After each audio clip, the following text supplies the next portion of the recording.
കഴിഞ്ഞ ദിവസം ഇറാന്റെ മണ്ണിൽ കടന്നു കയറിയ പാകിസ്ഥാൻ ശക്തമായ മുന്നറിയിപ്പുമായി ഇറാൻ രംഗത്തെത്തിയിരിക്കുന്നു. യുദ്ധപ്രഖ്യാപനവുമായി ബലൂചിസ്ഥാൻ ലിബറേഷൻ ആർമിയും രംഗത്തെത്തിയിരിക്കുന്നു. അവർ പറയുന്നത് ഇങ്ങനെയാണ്: ഇതിന് വലിയ വില പാകിസ്ഥാൻ നൽകേണ്ടി വരും, നിശബ്ദരായിരിക്കാൻ തങ്ങൾക്ക് കഴിയില്ല, പ്രതികാരം ചെയ്യുക തന്നെ ചെയ്യും.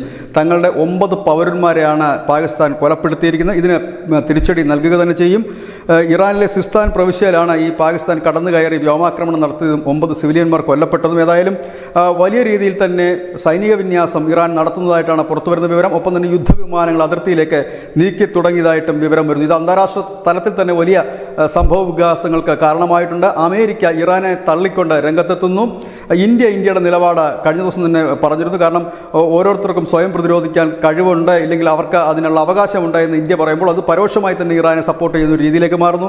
ഇതിൽ പെട്ടുപോകുന്നത് ചൈനയാണ്. ഇറാനെയും പാകിസ്ഥാനെയും പിണക്കാൻ കഴിയാതെ മുൻപോട്ട് കൊണ്ടുപോകാൻ കഴിയാത്തൊരു സാഹചര്യം. അതുകൊണ്ട് തന്നെ ചൈന ഈ വിഷയത്തിൽ ഇടപെടാനുള്ള ശ്രമവും തള്ളിക്കളയാനാകുന്നില്ല.